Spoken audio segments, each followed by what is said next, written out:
Students सभी लोग unmute कर लीजिए, थोड़ा इंटरैक्टिव रहेगा, हम पूछते जाएंगे। कल जो क्लास में डिस्कशन हुआ था फिर आगे मूव करेंगे। So we had topic of diagrams and graphs. Diagrams हमने डिस्कस किए थे कल, bar charts, rectangle, sub divided rectangle, pie chart और सर्कल डायग्राम। इन तीनों में किसी को कोई डाउट है तो वो अनम्यूट करके डिस्कस कर लेते हैं, और नहीं तो फिर हम आगे चलेंगे।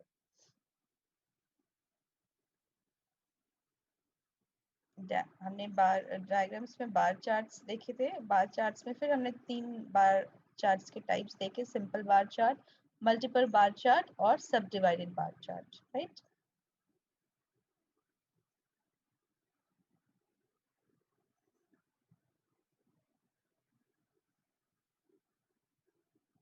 Then we have discussed rectangles and sub divided rectangles. इसमें इसके भी दोनों टाइप्स हमने डिस्कस किए थे आपसे। और फाइनली हमने पाई चार्ट डिस्कस किया था और सर्कल डायग्राम। फॉर्मूला जो एंगल्स निकालने का होता है, component part upon whole quantity into 360 degree, ठीक है, and then you are able to make this pie chart. हम आते हैं ग्राफ्स पे, जो आज हमें डिस्कस करना है। आप सभी अनम्यूट रहेंगे ताकि इंटरैक्ट कर सकें और किसी को कोई डाउट हो तो पूछ सके। Data can also B effectively presented by means of graphs. तो डायग्राम के अलावा एक जो दूसरा तरीका है जिसके द्वारा हम अपने डेटा को रिप्रेजेंट कर सकते हैं, सिंप्लीफाई करके दिखा सकते हैं, that is graphs. A graph consist of curves और स्ट्रेट लाइंस। जनरली ग्राफ में कर्व्स या स्ट्रेट लाइंस होती हैं। Graph provide a very good method of showing fluctuations and trends in statistical data. Basically graph का प्रयोग क्या है कि हमारा जो भी डेटा हम कलेक्ट करते हैं, ठीक है, इस बार तो हम लोग कोविड की वजह से प्राइमरी डेटा नहीं कलेक्ट कर रहे, पर हमने क्योंकि आपको पूरा प्रोसीजर बता दिया है, आपके सीनियर्स भी कर चुके, एग्जाम्पल्स भी दे चुके हैं। जब हम जाकर प्राइमरी डेटा कलेक्ट करते हैं, उस डेटा को अगर हम ग्राफ के फॉर्म में मार्क करते हैं तो हमारा जो डेटा है उसका ट्रेंड क्या है, ठीक है। मान लीजिए हम फीमेल लिटरेसी ले रहे हैं या फीमेल इंफेंटिसाइड ले रहे हैं या maybe malnutrition check कर रहे हैं, तो उसका क्या ट्रेंड रहा है, हर मतलब जो ईयर वाइज वो गिर रहा है, इम्प्रूव हो रहा है, स्टेबल है। तो डेटा का ट्रेंड हमें पता चलता है।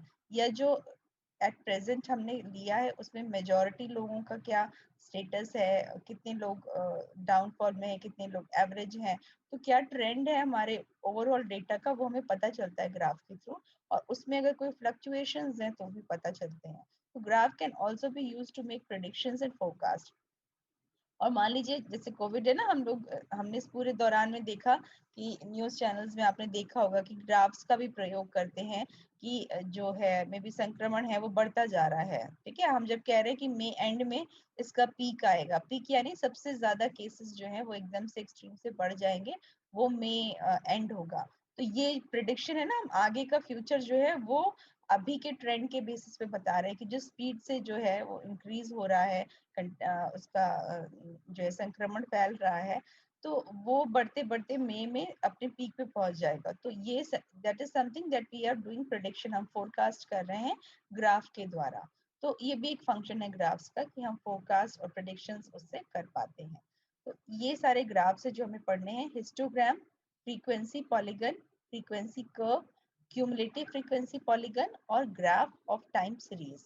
इतने तरह के जो ग्राफ्स हैं वो आज हम देखेंगे। सिंपल लगते हैं पर you have to do it practically. इसमें जो सवाल दिए हुए हैं वो आप घर पर खुद सॉल्व करेंगे और इनको बना के देखेंगे कि आप बना पा रहे हैं कि नहीं।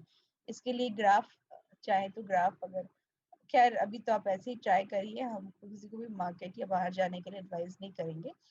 और घर पे अगर हो ग्राफ पेपर तो उसको आप प्रयोग में ला सकते हैं, नहीं तो फिर पेपर पे कर लीजिएगा समाओ। तो देखते हैं ग्राफ्स में हमें histogram, frequency polygon, frequency curve, cumulative frequency polygon और हिस्टोरीग्राम पढ़ना है। तो हम स्टार्ट करते हैं हिस्टोग्राम से। A histogram consists of set of rectangles having bases on a horizontal axis। हमने डिस्कस किया था कि ग्राफ में हमारे पास हॉरिजॉन्टल एक्स एक्सिस रहती है और वर्टिकल वाई एक्सिस रहती है। तो एक्स एक्सिस पे क्या रहेगा? Note that these bases are marked off by class boundaries, not class limits। अभी जो हम पहले बार चार्ट देख रहे थे और हिस्टोग्राम में ये फर्क हो जाएगा कि इसमें जो है हम क्लास इंटरवल देखेंगे, ठीक है। जो जो एक बाउंड्री क्लास इंटरवल की आती है हम वो देखेंगे, ना कि एक क्लास लिमिट देखेंगे कि कहाँ पे वो खत्म हो रहा है। With centres at the class marks and areas proportional to the class frequency. Frequency आपको पता ही है कितनी बार कोई जो हमारा ऑब्जर्वेशन है वो अकर हुआ है, that constitutes for frequency. If the class interval sizes are equal, then the heights of the rectangle are also proportionate to the class frequency and are taken numerically equal to class frequency. ये हमने bye chart पे भी देखा था, अगर जो हमारे class interval हैं वो इक्वल साइज के हैं, इक्वल अंतर है उनके अंदर, तो जो हाइट है रेक्टेंगल्स का वो सेम होगा। और अगर उसमें अनइक्वल है, इक्वल नहीं है, तो फिर उसकी प्रोपोर्शनेट पे उनका जो विड्थ है वो फर्क पड़ेगी। If the class interval sizes are not equal, then the heights of the rectangles have to be adjusted. Now coming to the first method, that is equal class interval. अब इसको हम ध्यान से देखेंगे कि हम कैसे बनाते हैं हिस्टोग्राम को। ठीक है, तो अब ये हमारा देखिए डेटा हो गया जो ऑलरेडी कलेक्टेड है। तो इसमें क्या फर्क है, बार चार्ट में हम खाली एक नंबर दे रहे थे जो क्लास लिमिट थी। इसमें हम क्या कह रहे हैं कि मान लीजिए इसको हम मान लेते हैं कि ये जो क्लास लिमिट्स है ये हमारा एज ग्रुप है। ठीक है, तो जो लोग 40 से 49 ईयर्स के अंतर्गत आते हैं वो कितने हैं, एक। 50 से 59 तक हमारे डेटा में जो लोग आते हैं वो कितने थे, तीन। 60 से 69 ईयर्स तक जो लोग आते हैं वो थे चार। 70 से 79 तक जो आते थे वो थे पांच। और 80 से 89 तक जो आते हैं वो थे चार। तो ऐसे करके हमने ये क्लास लिमिट्स बना ली, एज के ग्रुप्स बना लिए हैं, और सब में इक्वल देखिए डिवीजन है। 40 से 49 9 है, देन 50 टू 59, देन 60 टू 69, सब इक्वल इंटरवल है। तो क्लास लिमिट सबको समझ में आ गई। मान लीजिए ये हमारे एज ग्रुप से, तो इसको हमने क्लास लिमिट में कन्वर्ट कर लिया कि 40 से 49 तक जो हमारे डेटा में लोग थे वो कितने थे, एक। 50 से 59 तक कितने थे, तीन। तो ये हमारी फ्रीक्वेंसी हो गई, ये हमारा क्लास लिमिट हो गया। यहाँ तक क्लियर है, आगे बढ़े। अनम्यूट करिए यस सभी लोग। चमन समझ में आया तुम्हें? यस मैम, समझ में आया, लेकिन थोड़ा क्योंकि हम क्लास ही नहीं कर पाए थे, आज पहली बार क्लास की है मैंने ये टेस्ट वाली। कोई बात नहीं, ये तो नया टॉपिक है ना, नहीं भी क्लास की तो ये तो हम न्यू टॉपिक स्टार्ट कर रहे हैं, इसमें तो समझ में आ रहा है ना। मान लीजिए हमने कुछ लोगों का डेटा कलेक्ट किया है, किसी किसी चीज पर हम अनुसंधान कर रहे हैं, और हमने जाकर उन लोगों से पहला सवाल पूछा आपकी उम्र क्या है। किसी ने 40 बताया, किसी ने 55 बताया, किसी ने 60 बताया, किसी ने 79 बताया, किसी ने 90 बनाया। ठीक है, तो अब आपने इतने लोगों का डेटा कलेक्ट कर लिया, उनको हम कोडिंग करके कैटेगरीज क्लासेस बना रहे हैं कि जो लोग 40 से 49 उम्र में आते हैं वो कितने थे हमारे डेटा में। मान लीजिए एक सदस्य ऐसा था जो इस उम्र में आता है। दूसरा 50 से 59 में कितने सदस्य आते हैं जिनका डेटा हमने कलेक्ट किया, तीन लोग थे इस उम्र के। 60 से 69 में कितने उम्र के लोग थे, तो आपको पता चला चार लोग थे। तो ये तो समझ में आ रहा है ना कि एग्जाम्पल दिया हमने आपको। जी मैम। इस तरह से हमने यस क्लास मैम। इंटरवल बना लिया। ठीक है, और ये हमने फ्रीक्वेंसी उनकी लिख दी। To draw histogram we proceed the. अब हिस्टोग्राम हम कैसे बनाते हैं वो हम स्टार्ट करते हैं। सबसे पहले हमें ये क्लास बाउंड्रीज बनानी पड़ेंगी। ठीक है, अब हम ये देख रहे हैं कि 49 से लेके 59, 50 में भी गैप है। मान लीजिए 49.5 है उम्र किसी की, तो कहाँ डालेंगे। तो ये जो क्लास लिमिट्स हैं, क्लास इंटरवल्स हैं, इनको हम फिर से फाइंड करेंगे। फिर से इसको जो है हिस्टोग्राम के लिए ठीक है रिक्लासिफाई करेंगे। तो देखिए वो कैसे करते हैं। अब ये हमारी फ्रीक्वेंसी है 134, ऊपर आपने देखा था, जी मैम। है ना।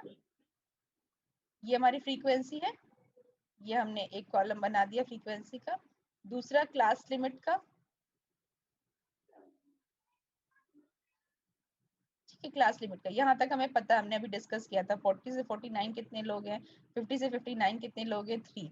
अब ये देखिए क्लास, ये जो क्लास लिमिट्स हैं, यानी कहाँ से कहाँ तक का डेटा हमने लिया है, इसको हम क्लास बाउंड्री में कन्वर्ट करेंगे। बाउंड्री कैसी होनी चाहिए, अब जैसे 49 से 50 में हमें गैप मिल रहा है वो नहीं मिलना चाहिए। ठीक है, तो वो सटा हुआ होना चाहिए। तो क्लास बाउंड्री में हम ये जो आपका लोअर लिमिट कहलाता है, जो ये है क्लास लिमिट्स में 40 आपका लोअर लिमिट है, और 49 को हम अपर लिमिट बोलेंगे। क्लियर है ये, this is lower limit and this is upper limit.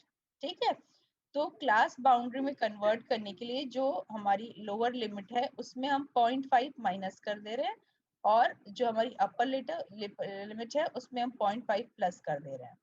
ठीक है, तो क्या हो जाएगा, 40 में आप 0.5 माइनस करोगे तो 39.5 आएगा, राइट। Yes 40 ma'am. में, हाँ 40 में 0.5 माइनस करेंगे तो 39.5 आएगा, और 49 में हम 0.5 प्लस कर देंगे तो कितना हो जाएगा, 49.5। ठीक है, अब हमने जहां खत्म किया था वहीं से शुरू करेंगे, 49.5 टू 59.5। ठीक, इसमें भी हमने क्या किया, 50 में 0.5 माइनस कर दिया तो क्या आया, 49.5, और 59 में 0.5 प्लस कर दिया तो हो गया 59.5। 59.5 से 69.5, 69.5 से 79.5, 79.5 से 89.5, और 89.5 से 99.5, एंड देन 99.5 टू 109.5। ये क्लियर हो गया सबको, हम क्लास बाउंड्रीज कैसे बनाते हैं। जी मैम। मैम इसमें 0.5 ही माइनस या प्लस करना है ना। हाँ, लोअर लिमिट में हमें 0.5 माइनस करना है और अपर लिमिट में हमें 0.5 प्लस करना है, सिंपल फॉर्मूला। ठीक, mark class boundaries along x axis. अब ये जो हमारे पास नया डेटा आ गया, ये हम क्लास बाउंड्रीज एक्स एक्सिस में मार्क करेंगे और फ्रीक्वेंसी हम वाई एक्सिस पे मार्क करेंगे। ठीक है, construct rectangles having width proportional to class interval. और ये जो हमारा हमने बाय चार्ट में भी देखा था, ये जो हमारे रेक्टेंगल्स हैं इसकी जो विड्थ है वो कितनी होगी, जितना हमारा क्लास इंटरवल है वो कितना है, 39.5 49.5 के बीच में 10, तो मे बी 10 जो है वो उसकी विड्थ रहेगी। And height proportional to class frequency, और इसकी जो लंबाई है वो कितनी होगी, वो हमारी फ्रीक्वेंसी डिसाइड करेगी जो इधर दी हुई है, और जो इसकी चौड़ाई है वो हमारी क्लास बाउंड्री डिसाइड करेगी। इतना क्लियर है। The resulting graph will be histogram, और इस हिसाब से जब हम बनाएंगे तो जो हमारा ग्राफ आएगा उसको हम हिस्टोग्राम कहेंगे। चलिए एक देख लेते हैं क्लास हिस्टोग्राम। अब ये हमने बनाया, फ्रीक्वेंसी हमने इधर लिख दी 1 2 3 4 5 6, फ्रीक्वेंसी को हमने वाई एक्सिस पे लिख दिया, और ये देखिए हमारा क्लास इंटरवल है 39.5, इधर से पढ़िएगा, से 49.5, ये जो इसकी विड्थ है। फिर 49.5 से 59.5, 59.5 से 69.5, 79.5, 89.5, 99.5, 109.5। तो ये हमारा जो है ये क्लास इंटरवल हो गया, और ये फ्रीक्वेंसी हमारी हाइट हो गई।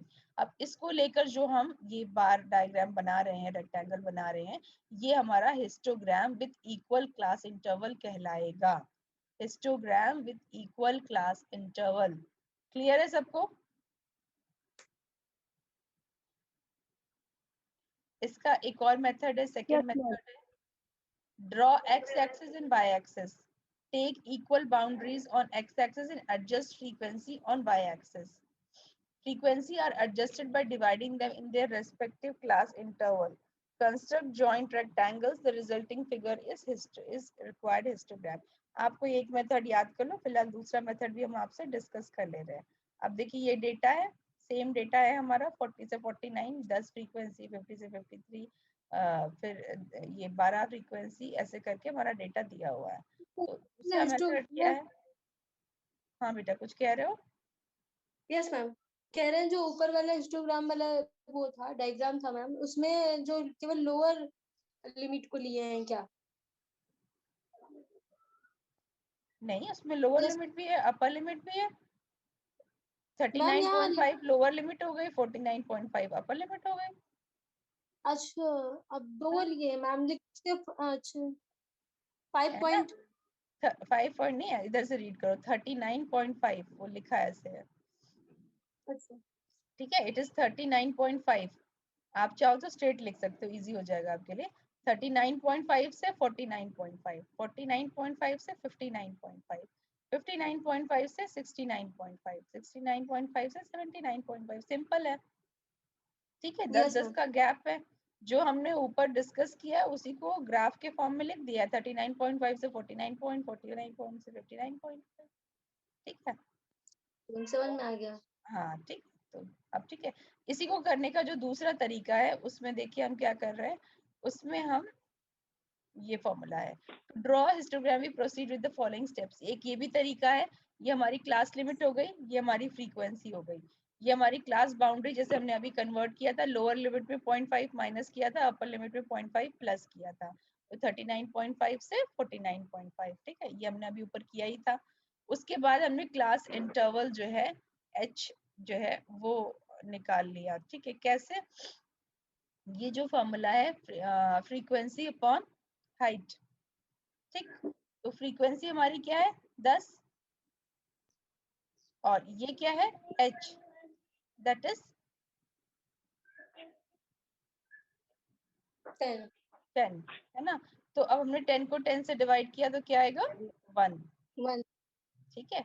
फिर अब हमारे हैं क्लास इंटरवल, हमारा जो है ये है 49.5 माइनस 53.5, दैट हैज चाहते हैं मैम। बीन।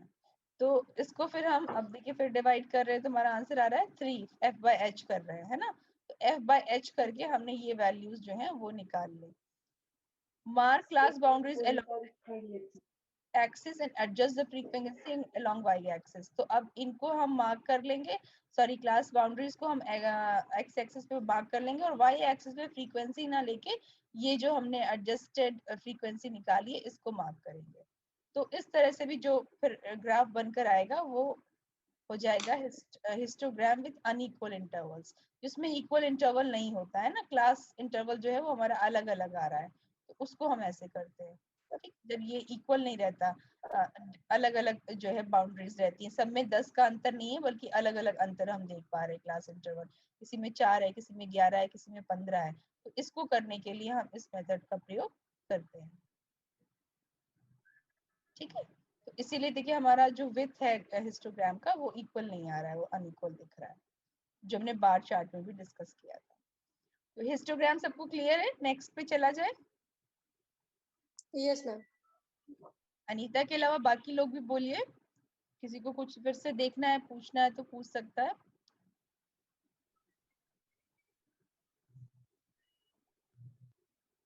है ना, सिंपल सा है, ये हमारा डेटा है, मान लीजिए ये हमारी एज ग्रुप है, ये हमारी फ्रीक्वेंसी है।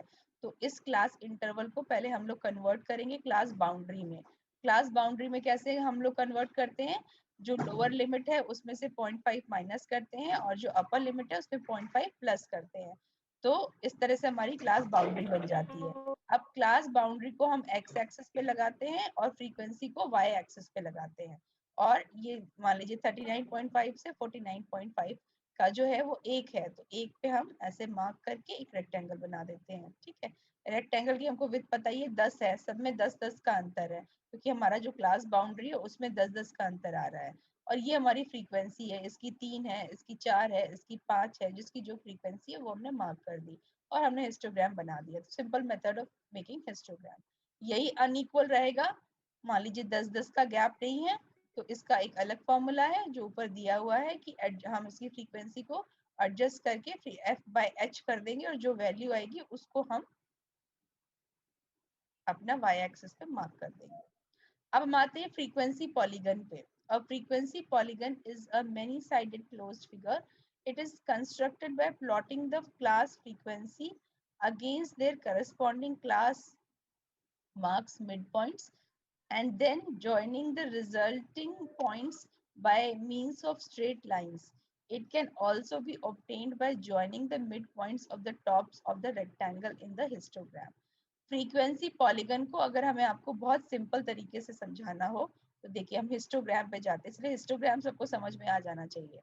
ये हमने हिस्टोग्राम बनाया किसी भी डेटा का और उसका मिड पॉइंट ढूंढ लिया, ठीक है। जैसे इसमें 39.25 49.5 है, तो इसका जो बीच वाला पॉइंट है ये यहाँ मार्क कर लेंगे, हम यहाँ मार्क कर लेंगे, हम यहाँ मार्क कर लेंगे, ठीक है, हम यहाँ मार्क कर लेंगे, यहाँ मार्क कर लेंगे, यहाँ मार्क कर लेंगे, यहाँ मार्क कर लेंगे।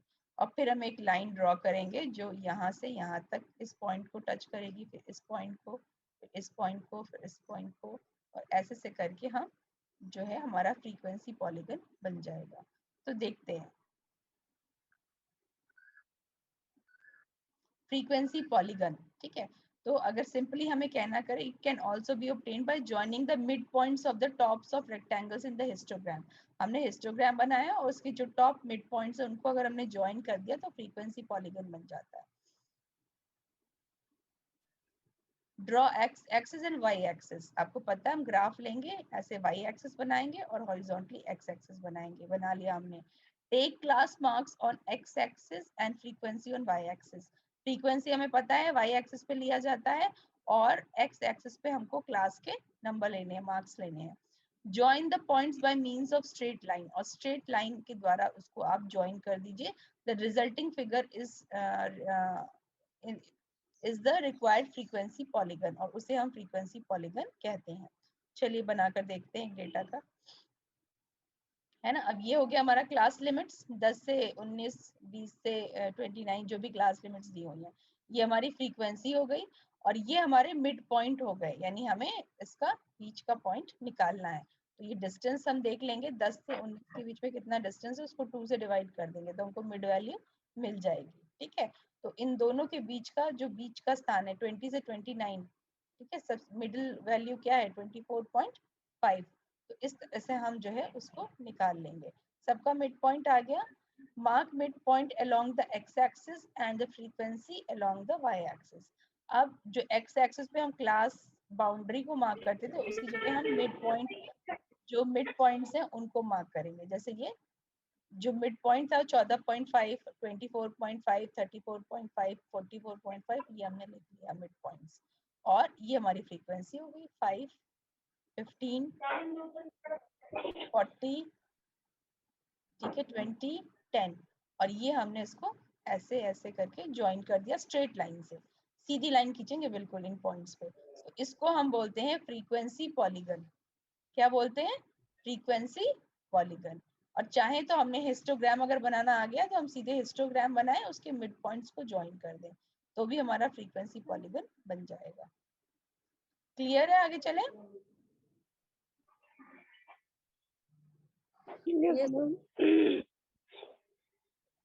देखिए हेजिटेट नहीं करना है, किसी को कुछ नहीं समझ में आ रहा तो पूछना है। ये हमारे क्लास लिमिट्स हैं, ठीक है। जैसे मान लीजिए हम पहले हिस्टोग्राम में कर रहे थे तो ये 10 से 9 जो भी है 19.5 है, तो उसका जो बीच का पॉइंट है 14.5 वो हमने मार्क कर लिया। फिर जो हमारी दो वैल्यूज दी हुई हैं उसका जो बीच का पॉइंट है, मिड पॉइंट है, वो हमने मार्क कर लिया 24.5, 34.5, 44.5, और फिर उसको हमने ज्वाइन किया तो हमारा फ्रीक्वेंसी पॉलीगन इस तरह से बनेगा। Yes ma'am.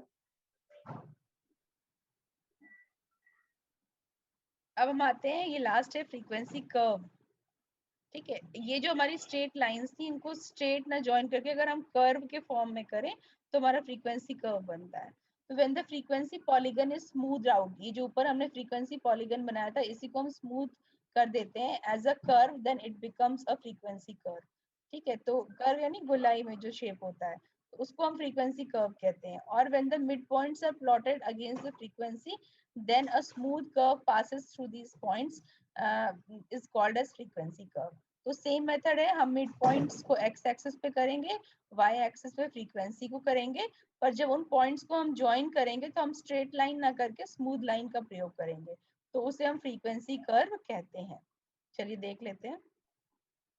फिर वही हमारा डेटा है 10 to 19, 20 to 29, इसका मिड पॉइंट हम निकाल लेंगे और फ्रीक्वेंसी ले लेंगे। ठीक है, तो ये हमारे मिड पॉइंट्स आ गए, ये हमारी फ्रीक्वेंसी आ गई। सेम तरीका है इसका भी, और ये हमने मार्क कर लिया। लेकिन देखिए अब लाइन स्ट्रेट ना होकर ऐसे कर्व शेप में हमको ज्वाइन करना है। ठीक है, ऊपर देखिए बेल शेप आ रहा है, तो ये कर्व के फॉर्म में आएगा तो इसको हम फ्रीक्वेंसी कर्व कहते हैं। क्लियर है? मेथड सेम है।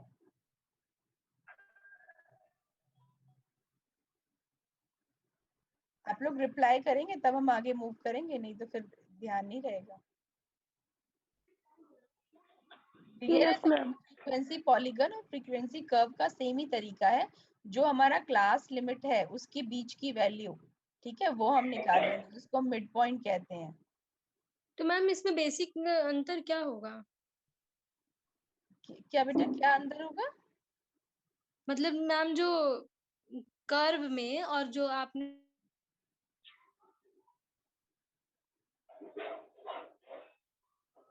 बेटा ये ग्राफिकली प्रेजेंट करने का तरीका है, इसमें जो हमारी वर्किंग है उसमें कोई अंतर नहीं है, खाली हमारी ड्राइंग में है join the dots bye smooth line, उसमें हमने स्ट्रेट लाइन का प्रयोग किया था, इसमें हमने स्मूथ लाइन का प्रयोग किया है, to get frequency curve as given below.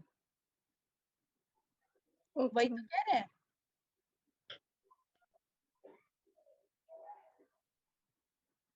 दोनों में कोई अंतर नहीं है, उसमें स्ट्रेट लाइन है, इसमें कर्व लाइन का प्रयोग किया गया है बस।